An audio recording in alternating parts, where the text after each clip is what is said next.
Hey, homework 5, multi-step and compound inequalities. So your directions for solving inequalities. The first step, which is really all the steps, is follow the same rules to solve an inequality as you do an equation. Okay, so if we were back in lesson number 3, I'm going to walk you guys through those directions. So first step is to distribute if you need to do that. Now, in example number 1 here, we don't have any distribution that we need to do, but you can see in most of the other problems, you do have that first set of doing a distribution step. Step 2, simplify each side by combining like terms. Remember, at this point, the two sides stay separate before you start crossing the lines of that inequality. So here, there's only one a, there's only one constant. On the right, there's only one a, there's only one constant. So if you had to combine like terms, that's the next thing you would have done. Step 3 is to move your variables to one side.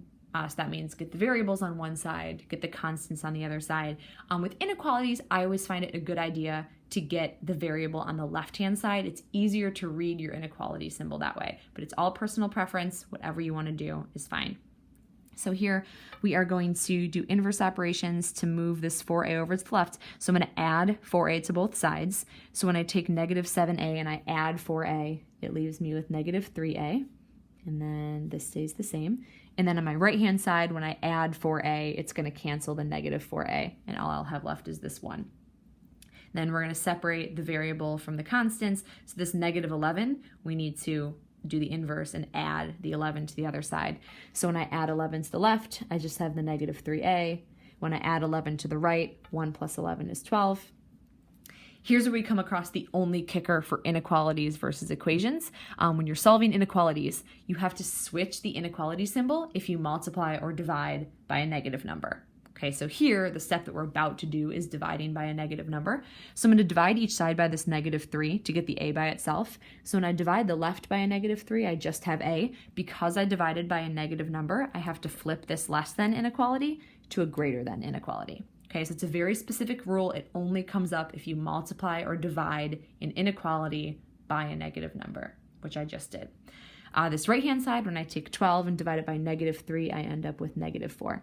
So that's my inequality. Okay, so that's part of my answer. When you solve, you end up with this written out inequality. The next thing is to graph. So I left the number lines just they're left kind of blank like that so that you guys can fill in whichever number you want to start with. So you don't necessarily have to say like, oh, here's the 0 and this is where it's going to go every single time. I usually just kind of base it on where you're starting and where you're going from there.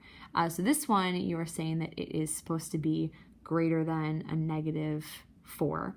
So I'm going to set that negative 4, kind of right in the middle there. So this, if we make this the negative 4, then you can fill in the blank all around it. So go up a couple, negative 3, negative 2, go down a couple, negative 5, negative 6. So remember a couple of things. When you are graphing your inequality, you start with either an open or closed circle on the number in question. Okay, so the number in question is the negative 4. So I am going to put a big open circle on this negative 4, and then it is supposed to be greater than, so we are going to go off to the right-hand side. I'm sorry, I should not put it this right on, so put it kind of above and then go off to the right-hand side like that. So sorry, ignore the circle that's on there. All right, interval notation.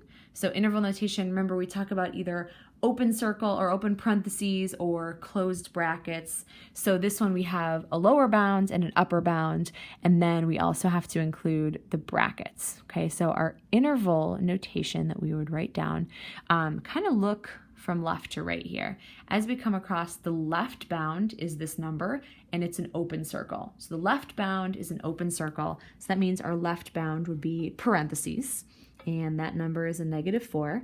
And then you include a comma. The right bound just is an arrow that goes on forever. So the right bound would be an infinity, a positive infinity. And infinity is always surrounded with parentheses, whether it's on the left or right. So that would be your interval notation.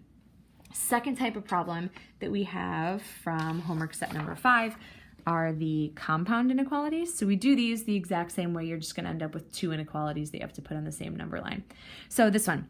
I start with my inverse operations. I have a negative 7, so I'm going to add 7 to both sides. When I do that on the left, I just have a 2x. When I add 7 to the right, 1 plus 7 is 8. Next step is divide both sides by that -2.